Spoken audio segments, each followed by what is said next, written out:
I love creating this podcast. I love writing the stories. I love the process of trying to record them. It's interesting and exciting, to me at least.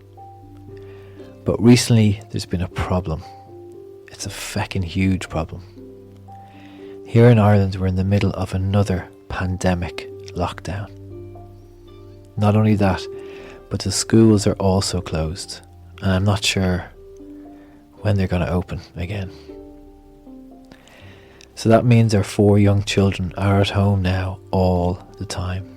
And Josie, who's my wife and business partner, and you'll be hearing more from her later. Josie and I are trying to run a business. We're trying to stay sane, raise the children, and homeschool them at the same time. So there isn't much quiet time to record the podcast. And that's a problem. I sent Conor, the producer of the podcast, a message recently explaining all of that. Good morning, Conor. Just a little update on the bonus episode. I said that I hadn't had a chance to record the new bonus episode that we had planned. My usual schedule into a little bit of disarray. It's a little harder to find time to record in quiet when there's 4 little wild creatures running around the house. So his reply was this.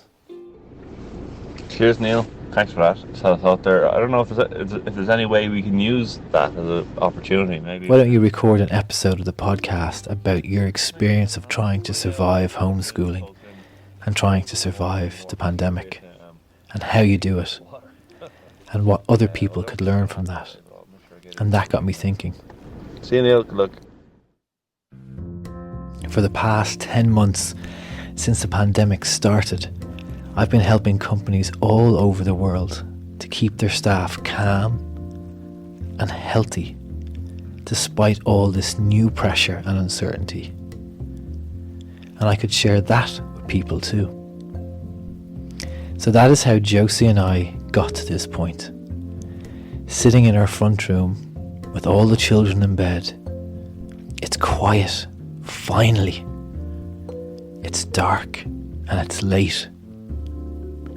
And this is our pandemic survival guide.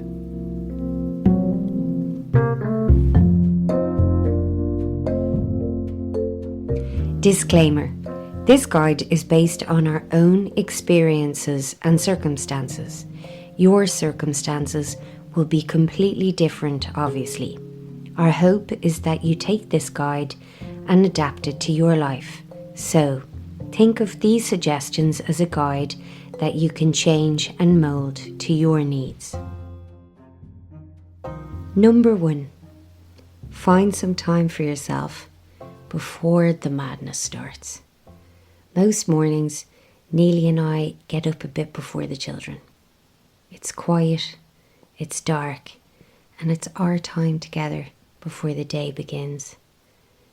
We do a cacao ceremony, and then we do some breathing. And it makes me feel calm. I feel settled. And I feel ready for the day ahead. And it makes me happier facing the day in front of me. It helps me deal with all the pressure. So that is what we do. You can take some of that and apply it to your morning. Here's a suggestion. Make your favourite hot drink. Take a few moments in peace to enjoy it before your day starts. Then do a few minutes of breathing. So to help you do that, check out the link in the show notes below. It'll take you to a guided breathing session with me. All you have to do is follow along. Also, check out the other episodes of the podcast. Every single one of them includes a little breathing session, 3 or 4 minutes long, and you can use that. Number 2, remember to breathe. I know, we breathe all the time, but I try to take a few minutes at different times in the day to stop and breathe deeply. It's harder to do than it sounds. When we're rushing around, I often forget to slow down and breathe. but I try to do this when I can. It really helps. As I said, it slows me down and it calms me down. In this house, when the day has started, it can be quite chaotic. There are lots of people to pay attention to. There are lots of people to feed. But stopping and taking a deep breath in and a long exhale is so important, and it really helps. It slows down our heart rate. It makes us feel safe again. It helps us deal better with stress and pressure. So let's just practice that for a minute. I want you to close your eyes if you can and just breathe in and breathe all the way out. When you get to the end of your exhale, breathe in again and breathe all the way out. Final time, breathing in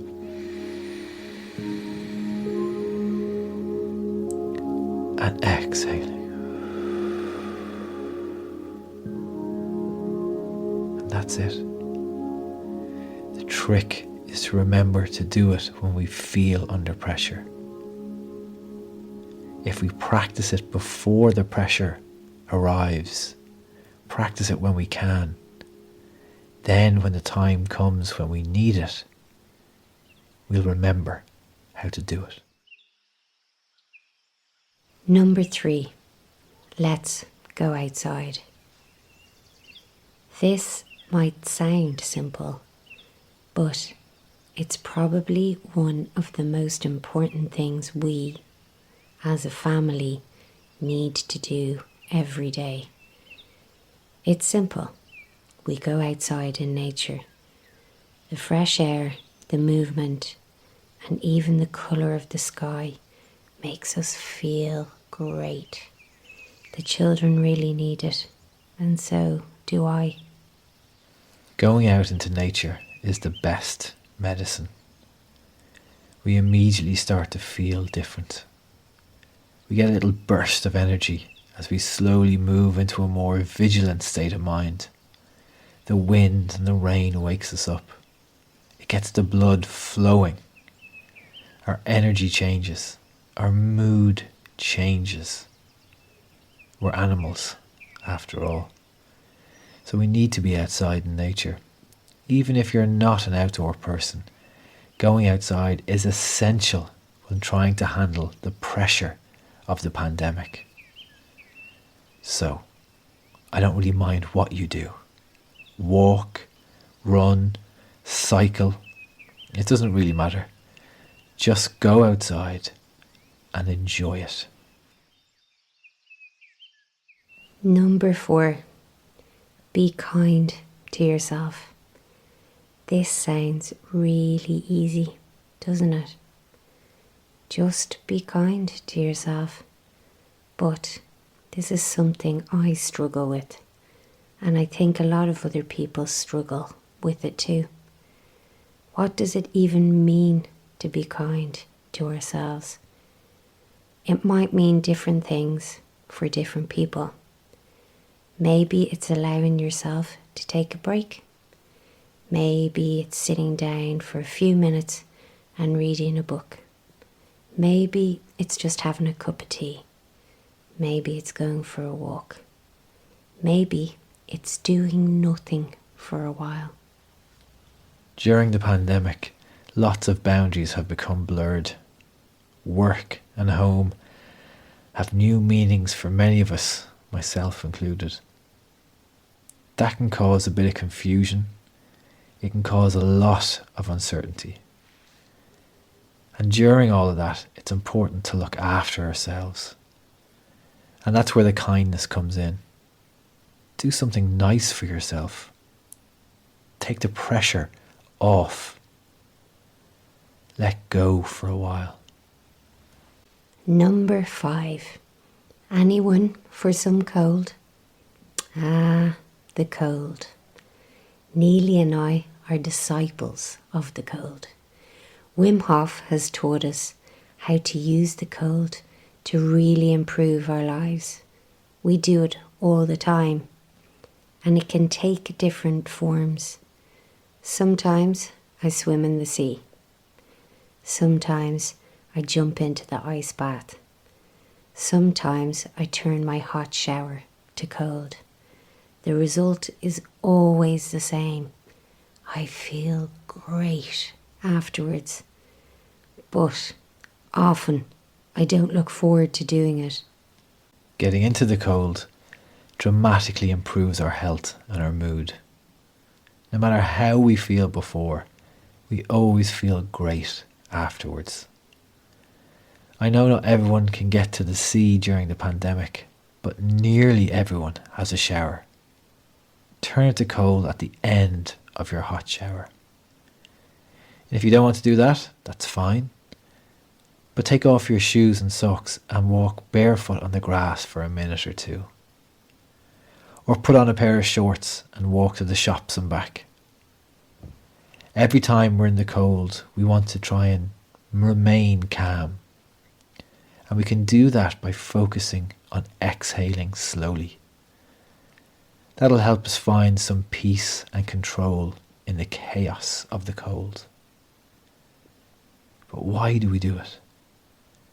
The cold balances our hormones. It improves our circulation. It makes us feel alive.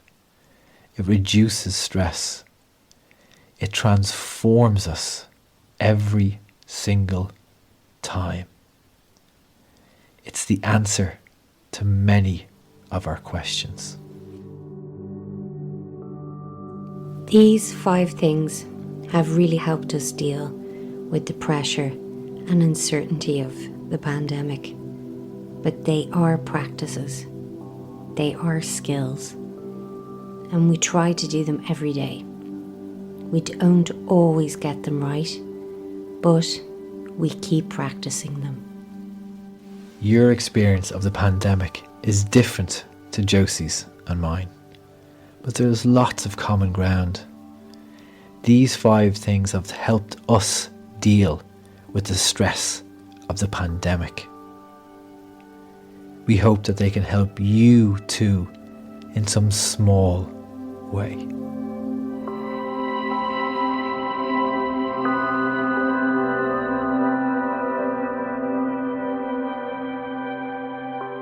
Thank you for listening to the Breathe with Niall podcast.